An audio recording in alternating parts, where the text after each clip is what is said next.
Commentaire par Père Byron Cadman. Santo Domingo, Quater. Jésus fut conduit au désert par l'Esprit pour être tenté. Aujourd'hui, frères et sœurs, l'Évangile nous conduit au désert. Jésus fut conduit par l'Esprit au désert pour être tenté par le diable. Ce n'est pas une promenade spirituelle, c'est le lieu où se dévoilent nos dépendances. Le tentateur commence par l'essentiel. Si tu es le Fils de Dieu, ordonne que ces pierres deviennent des pains. La proposition paraît raisonnable, résoudre le besoin immédiatement. Mais Jésus répond avec une liberté qui naît de la confiance. L'homme ne vit pas seulement de pain, mais de toute parole qui sort de la bouche de Dieu. La seconde tentation est plus subtile. Chercher Dieu comme un spectacle, en le contraignant à se trouver.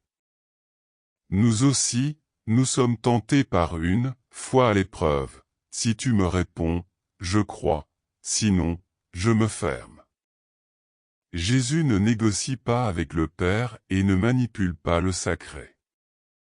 Et lorsque vient la troisième tentation, le pouvoir, le contrôle, le succès, le Seigneur tranche net, arrière, Satan, et il fixe le centre de la vie, c'est le Seigneur ton Dieu que tu adoreras, et à lui seul tu rendras un culte. Cette parole est un remède pour une culture qui nous pousse à vivre pour l'applaudissement, la consommation et l'autosuffisance. Ce carême n'est pas fait pour supporter 40 jours, mais pour apprendre la liberté de Jésus. Jeûne afin que ton cœur cesse d'obéir à l'immédiat.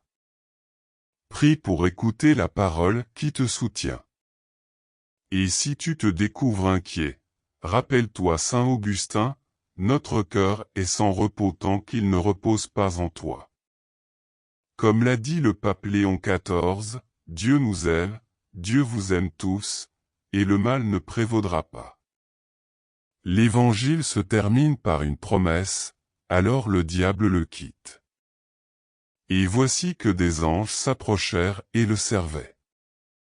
Marchons sans crainte, le désert n'est pas le dernier mot, il est le chemin vers une adoration plus pure qui nous rend libres.